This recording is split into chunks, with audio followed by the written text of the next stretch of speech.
Hello, everybody. Welcome to the Buckeye Weekly Podcast. I'm Tony Gerdeman, here as always with Tom Orr. Tom, how's it going? Tony, we are doing Indiana players that are going to be a concern for Ohio State. Tony, I'm just going to call dibs right now. I think their quarterback's pretty good, so we'll talk about that in a minute. But I call dibs on Fernando Mendoza. So, Tony, how are you? I only have Fernando Mendoza written down, so I guess I'll go first. No. There are plenty of players that Ohio State and Buckeye fans should be concerned about. They are ranked the number 2 team in the nation. After all, they are 12-0 on the season. They have run through a schedule that features a ranked opponent, and they did it on the road at Oregon. And the rest of the Big Ten didn't hold up their end of the bargain in terms of being ranked. Ohio State has suffered through that same thing with Illinois. That's why I like that Curt Cignetti still talks about, well, we beat a Illinois team that was number 9 at the time and beat them into a pulp and perhaps ended their season. So all of that, none of that matters now. The ranked opponents, whatever, because it's 1 versus 2, and it's the first. Tom, is this the first 1 versus 2 in the Big Ten since 2006? I'm gonna like there could be another. Yeah, I think it has to be since the Ohio State Michigan game in 2006. I can't think of anything else. So yeah, that would be. Feels like Ohio State almost certainly would have been involved in that if it had happened. So yeah, I will go ahead and confidently say yes. First one since 2006, Ohio State, Michigan. And if you Google it and get a different answer, it's probably AI hallucinating something. So there you go. So, all right. Fernando Mendoza, not hallucinating anything there. He is very much in the Heisman conversation. He has, he is absolutely phenomenal, untouchable against bad competition. Like he is like against Wisconsin. We just did a show with the Wisconsin game, and he was something like 22 of 24 for like 300 yards and 4 touchdowns. He puts up Julian Sane numbers against bad competition. When you get against better competition, Indiana's whole offense sort of has some scaling issues because I think a lot of the stuff that they can do can take advantage of, inferior talent and doesn't necessarily work as well against equal or superior talent. And he's kind of a little more like a 65% passer in those, Penn State and Iowa and Oregon games, which are still good. And he still has a positive touchdown to interception ratio, but instead of like 25-1, it's like 5-4. So, he is a dynamic quarterback. He can make a lot of plays with his legs, both cold and sort of scrambling. He has a lot of ways to hurt you, and he has a very, very talented group of wide receivers, that he can distribute the ball to. And, we'll see how many of their names we say later on in the show. But Fernando Mendoza feels like someone who is this is probably going to be the single biggest challenge that the Ohio State defense has faced this season, the Indiana offense, but specifically the Indiana passing offense. Yeah, and he's going to make it all go, or that's the guy you're going to have to stop. I know coaches will always say, well, we got to stop the run. That's fine, but if you stop the run and he goes 29 of 31 on you for 387 yards, how'd you do? And he's accurate. He will. He loves the RPO. He can pick up third downs on 3rd and 7. So it'll be interesting to see how much they want to contain. Will they be preaching contain? He will keep it on the read option, which makes things even more of a pain, helps that running game go. He is able to bust one for 30 yards if there's no, if Ohio State or the defender loses leverage. He can get to the sideline, and he's a competitor. We've seen him at Cal and at Indiana both bring his team back, and on the last drive of the game, you need to have it. He's going to get it for you. So I think it's going to be difficult to phase him in terms of the moment. The way that you face him is get in his face, pressure him. That's how you just get in the way and make him have to do something and create these situations that are difficult for him. You can't just try to oh no, you're down 10 points. What are you going to do about it? I don't think that bothers him. You actually have to physically bother him. I don't know that you can mentally bother him. Yeah, I mean, he's had a couple times where he's thrown picks late in games, and you've thought, "Oh boy, oh here we go. This is it. This is where the roof falls in." And then he just comes right back, and they just go boom, boom, boom, boom, right down the field. That happened against Oregon. That happened against Iowa, and those were on the road, good defenses, hostile environments, and it was just kind of like, yeah, okay. And he did the same thing against Penn State. He had like a late turnover against Penn State, or sort of a semi-late turnover against Penn State, and they went right down the field and just boom, boom, boom, boom, boom, score. Like this is a like really you need to finish the job. Like you really need to put this team away, because if you let this team hang around, they are going to be able to, we have seen them multiple times in close games always find a way to win. And it is the wildest thing. Indiana, the losingest team in college football history until very, very recently, now has lost one regular season game. They're 23-1 in the regular season the last 2 years. And Indiana, which could not win a close game to save its life for huge chunks of the early 2000s, now absolutely cannot lose a close game. It does not matter what you do. They will come back and find a way to win. It is like we are as through the looking glass as you possibly could be right now in the college football world. But, frankly, it is like this has been a really fun team to rewatch this week, because it's like, all right, how are they going to do it? This is like MacGyver. Like, all right, all he's got is a wristwatch, and it doesn't even have a swatch guard, and he's got some gum, and he's got a slinky. How is he going to get out of this? And then, 5 minutes later, son of a gun, they did it again. I don't understand how they keep doing this. Well, you know how they did it? They Googled it. I'm just going to let it sit there. My number two guy is Elijah Sarratt, wide receiver. He's my favorite of their receivers. And against Iowa, 7 for 156 yards and a touchdown. Against Oregon, 8 for 121 and a touchdown. 6'2", 213. He's strong. He has not played. Didn't have a catch against Maryland. I'm assuming that's when he got hurt. Didn't play against Penn State. Didn't play against Wisconsin. Just got back against Purdue. So he's probably still trying to shake off some of that rust. But he's a physical X kind of receiver. Tom mentioned it on a previous show. He's really good with the back shoulders. They're going to throw those, and you're going to see Jermaine Matthews and Davis Igbenogson perhaps get called for PI or holding as they start to run by, and it's like, well, shoot, here's the back shoulder, and try to keep him from making those catches. But there's going to be some physicality between he and whoever is defending him, and it'll be interesting to see if it gets called both ways or if it only gets called one way. But he's a touchdown machine. Yes, he's got 11 on the year, and he scored 3 against Kennesaw State. What good job. But in a 5-game stretch from Illinois to UCLA, basically late September through early October, or through all of October, he had 7 touchdown catches in a 5-game stretch. And that's who he is. He's a red zone guy. He can catch and run, as we saw this season, to win the game against Iowa. If you don't tackle him, he can go the distance.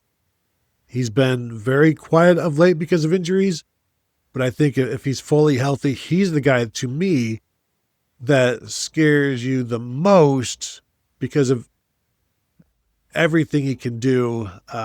But that's also, like, don't let that trick you into thinking you don't need to worry about the other receivers, as I'm sure we will probably talk about as well. Yeah, I don't know that he's the one that scares me the most, because I think if it's him against Jermaine Matthews or him against Davis and Igbenogson, I think those guys are going to kind of be able to fight him to a draw at the least. And it really might literally be fighting him to a draw. It's going to be physical, as you said, but I think Ohio State's corners are going to be the best that Indiana's faced all year. And as I said earlier, this is going to be the best group of wide receivers Ohio State's corners are going to face every year. I don't think he's going to put up 100 yards on these guys. Well, I would, and maybe we'll get into these guys later, but I look at the fact that you've got 3 of them, and if Charlie Becker's on one side, okay, maybe you can kind of contain him. And if Sarratt's kind of on the other side, okay, maybe you can kind of contain him. What's the Omar Cooper matchup? Is he, is that just always Lorenzo Styles' problem? Is that, Caleb Downs is on him sometimes? you're going to have to really cover all three of these guys. There is not a like, you can just kind of ignore him. Don't forget about him. So yeah, I mean, Sarratt is a very good receiver. I don't expect him to have a huge game, but this is one where all he has to do is have one big play. You have one big play for a touchdown, and that could be, if this is a close enough game, that could be what swings it. So, all right, we got to jump over to the defensive side of the ball. We are talking way too much about the offense. We got to talk about Stephen Daley. And number 8, defensive lineman, played at Kent State last year and has been just sort of continuously getting better. 18 tackles for loss for him this year. His last 3 games at Penn State, 2.5 tackles for loss. Wisconsin, 3 tackles for loss. At Purdue, 4.5 tackles per loss. He is just constantly in the backfield. If Ohio State can find a way to keep him just sort of like at arm's length, that will go a long way towards allowing them to stay on schedule. Ohio State staying on schedule is not quite as crucial as it is for teams like Michigan or, Rutgers or UCLA or whatever, teams that we've been talking about, like, boy, they've got to stay on schedule, because Ohio State has found a way with the wide receivers to make 3rd and 8, like kind of that's like a 70% conversion kind of thing, which is not normal, but they are, Stephen Daley, I think, is on a defense that has a bunch of impact players. And we'll probably talk about at least 1 or 2 of the linebackers here in a minute. Stephen Daley is the one to me that it's like, man, it feels like he's always around the ball, always in the backfield, and always disrupting something.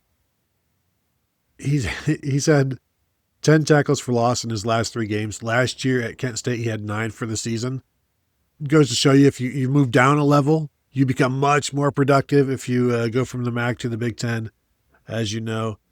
One of the things that is interesting about Stephen Daley, and I think we've talked about this in previous shows as well, he's listed at 6'1", 273.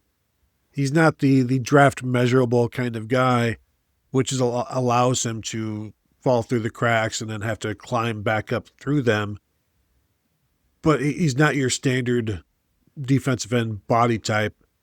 And I do wonder, is this another instance where you run at him rather than trying to let him make plays and just take it to him and force the issue? Because he's shown that he can track down the backside, he can penetrate and blow things up as you're, with the delayed handoff or whatever you're doing. He's very active of late. And yet he's only had 2 games this year where he didn't have at least a half a tackle for loss. Mm-hmm. So this isn't just a Johnny-come-lately kind of thing. He's maybe playing more snaps, and because of that, he's more productive. But yes, number 8 on the defensive line, keep an eye on him for sure. Sticking with the defense, I'm going to go ahead and I'm going to go with number 4, middle linebacker Aiden Fisher, who basically runs things and is the kind of guy that, I don't know if he's a coach's son, but he's the middle linebacker coach's son type of thing, where everybody loves him and he's the gritty guy. He's at the point of attack. All of the stuff that people talk about linebackers, that's him. And so he's the guy that a pretty sound tackler. I've said in previous shows that he does have maybe some trouble getting through the traffic at times or getting all the way to the edge. But in between the hashes, he's very, very solid. We even saw him against Wisconsin rushing from the edge a little bit. So they'll move him around. Smart, super smart player. Has been around forever in terms of an impactful defensive player. Another guy at Indiana now that has been around and has adopted Curt Cignetti's, basically his persona, because they all came over from James Madison. So it's been ingrained in him now, and there is no underdog thing going on. They expect to win. He expects to run his defense perfectly, expects to make every tackle, and they expect to be the better team on every field that they're on. And a lot of it starts with him defensively. Yeah, I mean, a lot of everything starts with the linebackers defensively for Indiana. And I think we could, if we did more than 5, I think we would probably have all 3 of the linebackers on this show. I don't know how much you're really going to see all 3 linebackers in this game on Saturday, because, I think Ohio State has generally been trending away from the 13 personnel, certainly, and maybe even somewhat from the 12 personnel. And I think they're going to, on a track like you're going to have in Indy, I think you may see more wide receivers rather than less, but it's going to be, whichever linebackers are out there for Indiana, they are really good. They have 3 guys who they can rotate through, and it doesn't feel like there's much of a drop off. And I was gonna have Elijah Hardy, who's one of the other linebackers. He's gonna be my next guy. So he's number 21. I look at his bio and see Naval Academy Preparatory School on there, and it's like, man, if this guy was at Navy, holy smokes, he would just be like the Army Navy game. He would have like 17 tackles in that game if he had ended up going to the Naval Academy. But you look through his stats, and it's like he's had a tackle for loss, or at least half of a tackle for loss in all but 2 games. One was a season opener against Old Dominion, and one was against Indiana State, where he didn't seemingly play a whole heck of a lot. But against Oregon, 13 tackles, 2 tackles for loss. Against Penn State, 12 tackles, 1 tackle for loss. He is in these games where it's, these are teams that really want to run the ball. Man, oh man, is he always around the ball and always making plays. And this is 3 really, really good linebackers for Indiana. This is as well-rounded a linebacker unit as I think we've seen probably all season against anyone. Isaiah Jones is the 3rd one, and we may not see as much of him, but Aiden Fisher kind of gets most of the hype there. But Isaiah Jones, 12 tackles for loss. For Elijah Hardy, 11.5 tackles for loss.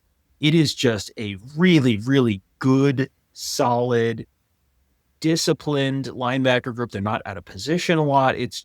They're going to make you earn it. And I'm really interested to see, with as good as this defensive line is on the whole, and as good as the linebackers are on the whole, how much push can the Ohio State offensive line get? How many holes, how big are the holes going to be that they can open up? And then can Bo Jackson run through tackles? We saw Bo Jackson run over some guys last week at Michigan and get some extra yards.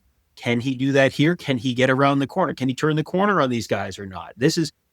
If Ohio State can run the ball, Ohio State can probably pull away and win this game by a couple scores. But if Ohio State really can't, and I think they are going to be challenged to run the ball kind of consistently, then I think Indiana can really make this a full 60-minute game.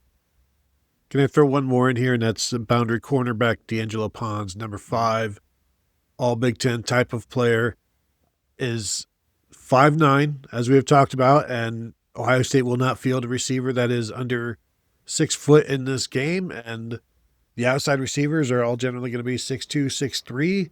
So that's going to provide somewhat of an advantage for him. But he's been 5'9" for his entire college life and has learned to deal with that. Former teammate of Jeremiah Smith back in high school. So certainly some familiarity there.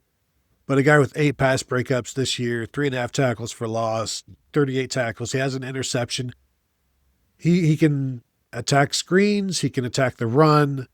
He's an aggressive guy. I think anytime you're a 5'9" corner, you're also going to be one of the more aggressive types because you've just had to be. This is just how you've had to play football your entire life.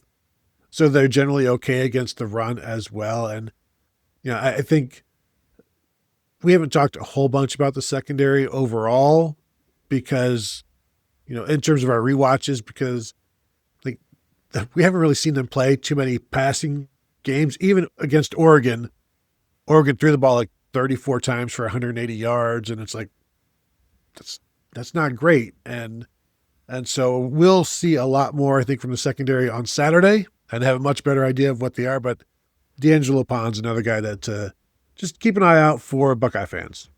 Yeah, one thing that's nice about being 5'9" is when you've got the much bigger guys, you're probably not going to get called for being physical, because generally the bigger guy is going to get called for that because it's just the way things work with officials. So you can probably get away with a little bit more, which should help sort of even things out there. But yeah, that's one that you sort of look at and you go, I would explore the studio space in terms of throwing one up and trying to, is a 50-50 ball truly 50-50, or can you maybe skew that a little bit in your favor?